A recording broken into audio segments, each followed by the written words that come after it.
Financial Survival Network, helping you to survive and thrive in the new economy. Get our complimentary newsletter at financialsurvivalnetwork.com. This is the Financial Survival Network. FSN, it's about what's next. So, is now the best time to buy a home? It might be. With us now is Phillip van Doorn.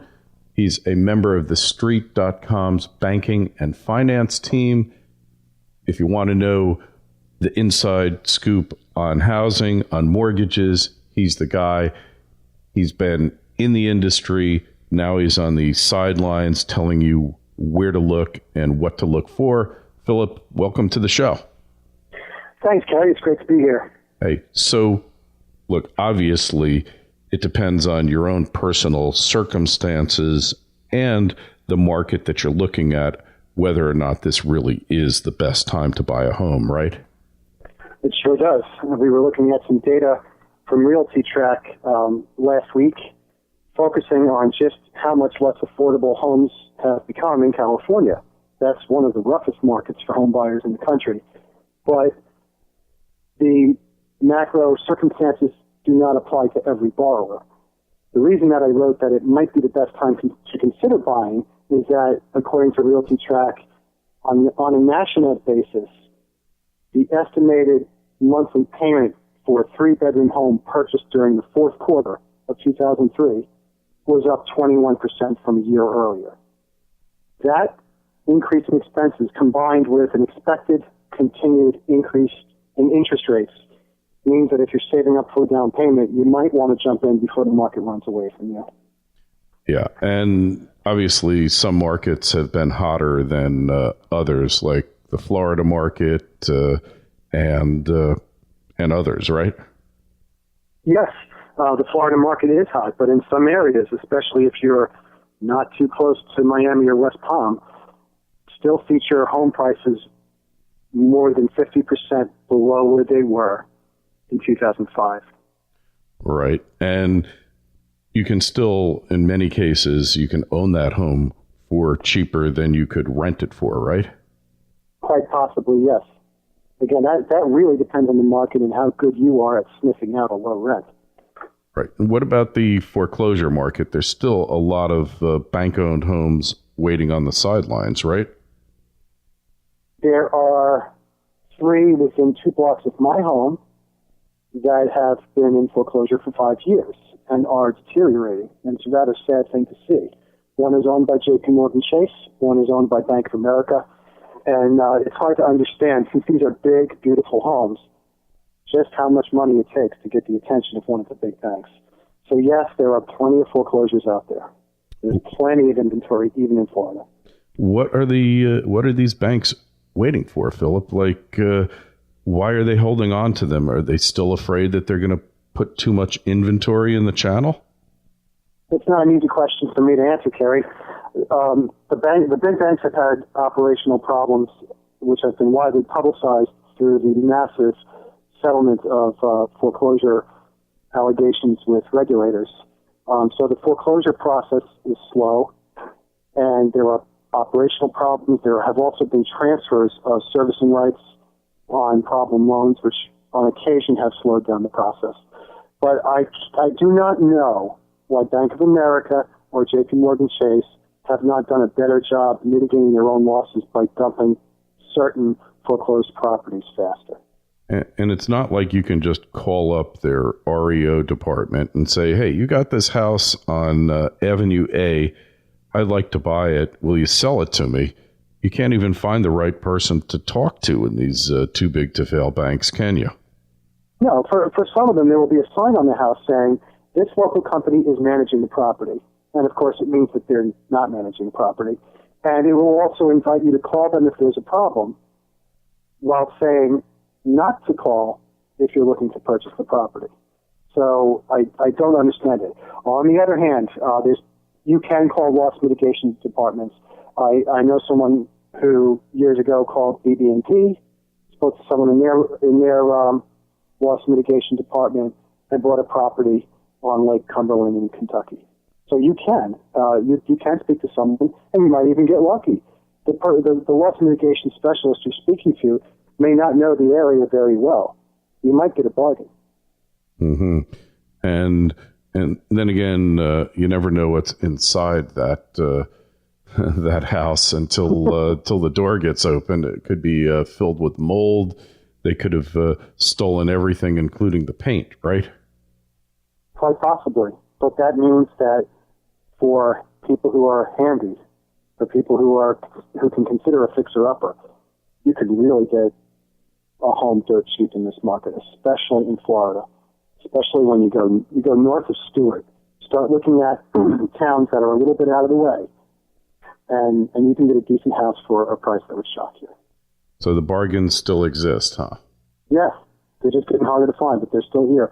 At the same time, construction is increasing. Single-family homes are being built right now. Remarkable. But in places up in New York, what's the state of the market over there? Other than the market, New York City. New York City is becoming more unaffordable each day. As far as the state goes, the real estate market just wasn't hit as hard as it was in the Sandy states. So I would imagine it's relatively stable. Mm-hmm. Of course, depending on where you go, if you go to Long Island, for example, most buyers in that area already know this, but the costs are so incredibly high. The property taxes are easily over $1,000 a month for many areas in Nassau County and Long Island. And of course, you also have to heat your home. So there's so much to consider. If you're already in that market, that's one thing. If you're out of that market, it's very hard to go back in without a huge nest egg to bring with you.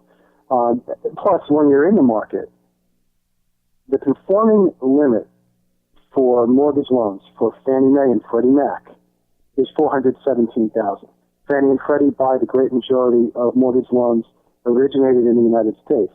If your bank lends you money, a fixed-rate mortgage loan, they want to sell it immediately to Fannie or Freddie in order to get the interest rate risk off their books in case rates rise higher than they are today, significantly higher.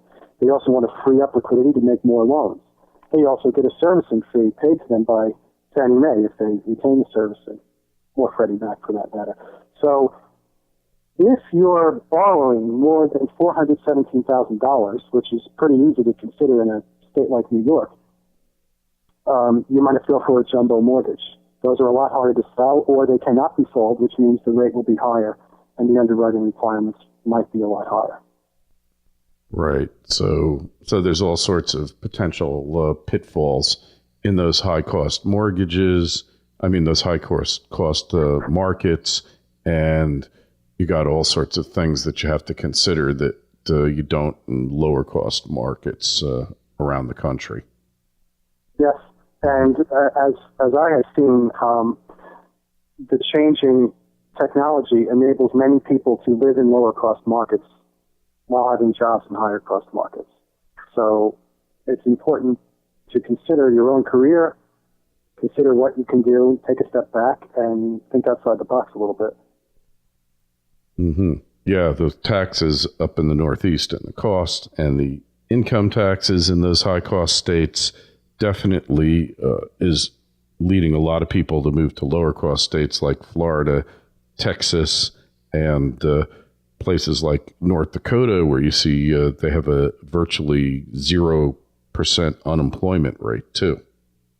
Well, because of the unique energy production activities there, but of course they have other problems. One of which is a major housing shortage. But yes, that is the hottest market. Yeah, that's for sure. They have no housing available there. They can't build it fast enough, and then of course you're always stuck living in North Dakota with lovely winters. Like we have a contributor to the Financial Survival Network, Dr. Frankenstein. He lives in Florida for 2 weeks, and then he goes and he works in North Dakota for 2 weeks. And it was minus 35 degrees below zero a couple weeks ago, and it's real hard to work in that kind of Arctic, frigid, tundra-like conditions, to say the least. Well, bring that battery in from the car each night. Yeah. They get used to it, of course. But yes, it's tough, and you and I have been through it as old New Yorkers. Oh, yeah. That's the way life is. That's the way it is where the money is. Yeah, it's amazing the kind of winter that they had in New York. And, another thing, Philip, like when you have a winter like they had in the Northeast, and they're having still, it's not quite over yet, although they've gotten a little bit of reprieve the past few days. That leads more people to move down south to warmer climes and increases demand in our state, Florida, which in theory could very well drive up prices and demand here, right? As well as boosting employment. Oh, yeah. At various points, the state economy has relied so heavily on the housing market, which is why we were hit so hard, after the real estate market collapsed. So Florida has its boom and bust cycles, although usually to a more limited extent than we just saw. But I agree with you completely, and looks like Florida is in for some pretty exciting times. Hey, and, it's an interesting thing, just as an aside, with Fannie and Freddie. Theoretically, they're privately owned, but they're in government conservatorship right now. And the government was issued preferred stock. So they're effectively taking all of the profits, whether you believe the profits are real or illusory right now. There is a debate about that. But there's lawsuits pending right now on the government's right to all those profits, because they said pretty much they're going to take all of the profits from Fannie and Freddie in the future. They left the junior preferred shareholders out in the cold and have therefore been sued. Once Fannie and Freddie make their next payments of dividends in March to the federal government, they together will have paid more in dividends than the government has invested over a 5-year period. So the government has had an outrageously high return on its investment, which is fine since they bailed out the companies. But the government will not allow Fannie or Freddie to repurchase any of the senior preferred. So the junior preferred and common shareholders seem to have a point.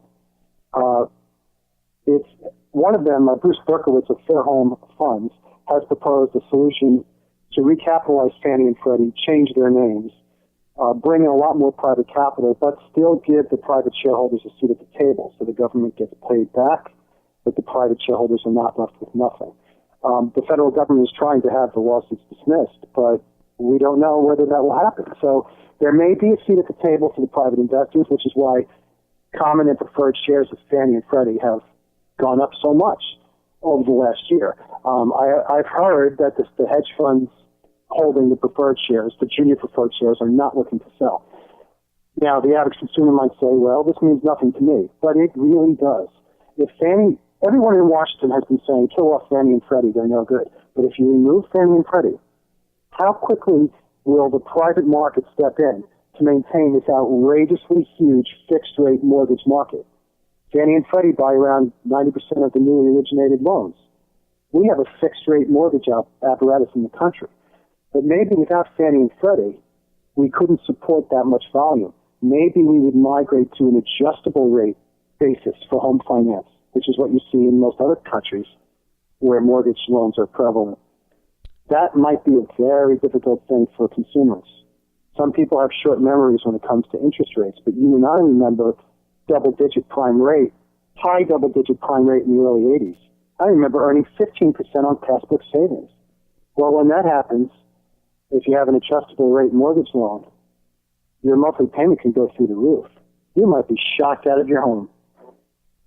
Yeah, that's the question. So are we at the point yet in the economy where a private market would emerge in the absence of Fannie and Freddie? And we want to talk about that up next on the Financial Survival Network. I'm Kerry Lutz.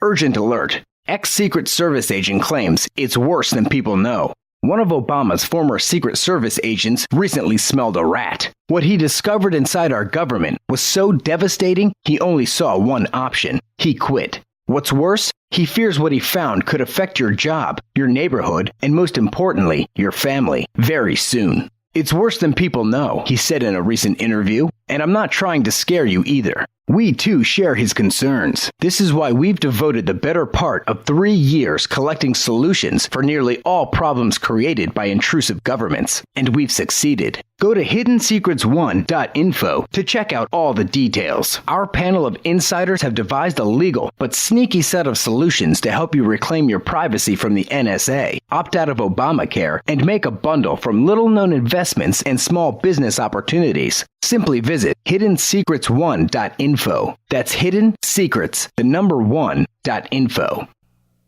So we're back, and we're with Phillip van Doorn of thestreet.com, and we're talking about, should Fannie and Freddie exist anymore, or should they just be private entities that just provide a liquid market for the secondary market in mortgages, where banks just sell off the mortgages?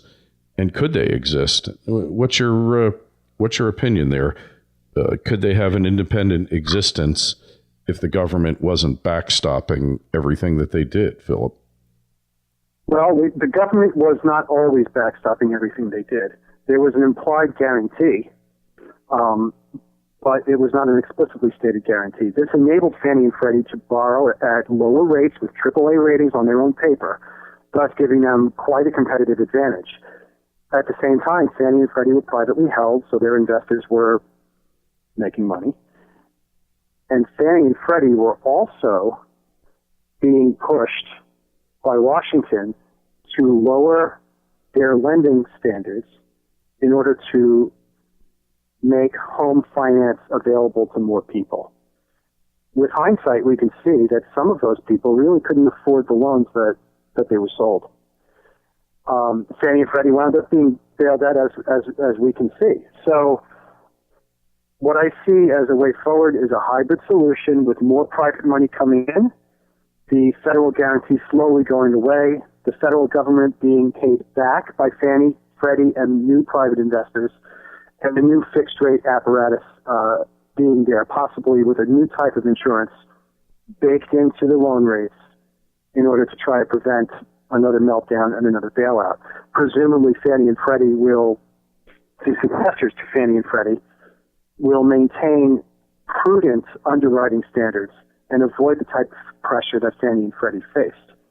It's hard to say what will happen, but we know that neither President Obama nor Congress wants to just make Fannie and Freddie quickly go away, because that could cause a major disruption in the U.S. economy. How quickly would private equity or private capital step in to continue the secondary market? And if so, would they do so to the same degree? It's much better to give everyone a seat at the table. The junior preferred institutional shareholders, as well as the Treasury, who's holding all that senior preferred paper, as well as the president, as well as member of Congress. They need to come up with a solution together on a way forward for Fannie and Freddie. If they can't do that, then they need to create a mechanism whereby Fannie and Freddie can begin redeeming preferred shares held by the government so that the government is eventually paid off, and then Fannie and Freddie go on operating. The problem with that solution is that we'll be in the same boat that we were before the credit crisis, except that the credit underwriting standards will be stronger. Right. And then there's the issue of what do you do with FHA, because that's on its way to insolvency as well. They seem to be cutting back on it, lowering maximum mortgages, but they were kind of going down the same path with FHA, and they need to cut back on that as well, right? The FHA needs to have its operations cleaned up so that it's much, much more efficient, which I'll get back to in a moment. The FHA's mortgage insurance premiums, which are relatively small premiums attached to the borrower's payment each month to pay for losses, need to be prudently set so that the FHA doesn't become insolvent. If the FHA's insurance fund is insolvent, taxpayers make up the difference. That can happen. And since the FHA is subject to the whims of Congress, which thinks the best way to promote homeownership is to lend more people more money, it's too easy to say that the FHA is no good. It is in effect managed by Congress. So Congress needs to manage it better so that it continues to work. We all need to think about this. People talk about having a right to mortgage credit as if borrowing is always the best solution. Borrowing is not always the best solution for every single person. FHA allows you to buy a home effectively with no down payment. Is that the best solution? Maybe if the borrower is required to have more skin in the game, we have a safer economy. Yes, there will be less housing opportunities, in quotes, for people who couldn't otherwise afford the mortgage loans. But maybe we'll all be better off for it. Maybe the old-fashioned way is the best way. Save up a 20% down payment and then buy a home. Well, things certainly seem to work better back in the good old days when people did have to put down 20% and they had more skin in the game. You didn't have these things called strategic defaults. You didn't have so many people walking away from their homes, even when they went underwater, right? And before the credit crisis, you had all sorts of new products being developed, such as option payment adjustable rate mortgages. You'd have 3 options each month. You can make a fully amortized payment, which would include principal and interest, or you could just pay the interest, or you could take the lowest option, which would bring in reverse amortization, meaning your loan would go up in value. The interest you didn't pay would be tacked onto the principal. It sounds like a mafia type of loan. But those loans were becoming popular. Those loans were being pushed by Golden West, which was foolishly purchased by Wachovia for $25 billion before the credit crisis. That kind of excess gave evidence of an extremely frothy market. Hindsight is 20/20, but the fact that those loans were even being made, it should have made it clear to all of us that we were in a bubble. And I was just as stupid as everyone else by purchasing a home in 2004. So we're all to blame for the crisis. The lending got out of hand, and hopefully with this giant new regulatory apparatus that's been put in place, the industry will not go to the same excess that it did before the credit crisis. Yeah, there needs to be some plan to get the government out of this at some point or minimize its role. But why not put it off? Meanwhile, the dividends keep rolling in, which helps lower the deficit. Fannie and Freddie go on existing so the banks can sell the mortgages. So right now, it's easy for us all to say, you have to do something about Fannie and Freddie. But the best thing politically for the recovery of the economy and for the careers of the politicians has been to leave Fannie and Freddie as they are.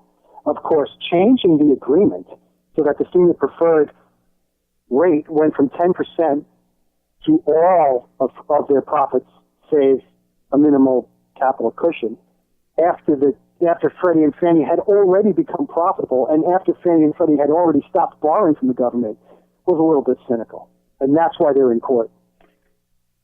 Yeah. Well, it's going to be interesting to see what happens. The heavy hand of government is at it yet again, but the lawsuit hopefully will even things out because it's only right that the government get its grubby hands out of there to some extent, right? Well, and when they do so, they will get paid back on top of all of the dividends that they have earned. So when I say they, of course, I mean we. Yeah. The federal government's bailout of AIG, for example, was sloppy and ugly, but the Federal Reserve and the Treasury both made profits on that bailout, according to the Treasury. The same thing seems likely for Fannie and Freddie because in a strong and strengthening economy, they really are cash machines. So there will be a solution. I just don't know what it will be or when it will be. Mm-hmm. Yeah. And perhaps re-examining the whole market and the way it functions, once the emergency is over, which it looks like it's going to be shortly, and minimizing the government's role is the way to go. But for another day. So anyway, Philip, I want to thank you for being on the Financial Survival Network. So we find we find your writings on thestreet.com. You're a regular contributor there. Yes. And hey, we'll look forward to having you on again, talking about these issues. And of course, there's a link on the financialsurvivalnetwork.com website, the show notes to this interview. Just click it and you'll get to Philip's column on thestreet.com. Philip, thanks so much for being on. Thanks, Kerry. All the best. You too. What happens if the collapse never really comes? You need income, and Jason Hartman can help you get it. He's helped thousands of people realize their dreams of financial independence through real estate investing, and now he's got an unbeatable offer for you. He's offering my ebook, Forget Wall Street, Go for the Gold and Silver Too, for free. Just visit jasonhartman.com/Lutz. The first 100 Financial Survival Network listeners will get the book free. Remember, you can't afford to put all your eggs in one basket. Real estate should be part of a balanced investment portfolio along with gold and silver. Just go to jasonhartman.com/Lutz and sign up today. When it comes to real estate investing, Jason Hartman is the only person we trust on the Financial Survival Network. So make your money work as hard as you do by building an income property empire. Real estate is America's proven investment. Go to www.jasonhartman.com/Lutz and get your free ebook today. That's Jason, HARTMAN.com/Lutz. That's Jason, HARTMAN.com/Lutz. Jason knows how to help you retire with a portfolio of income-producing property. Go to jasonhartman.com/Lutz. The Financial Survival Network, helping you to survive and thrive in the new economy. Get our complimentary newsletter at financialsurvivalnetwork.com. This is the Financial Survival Network.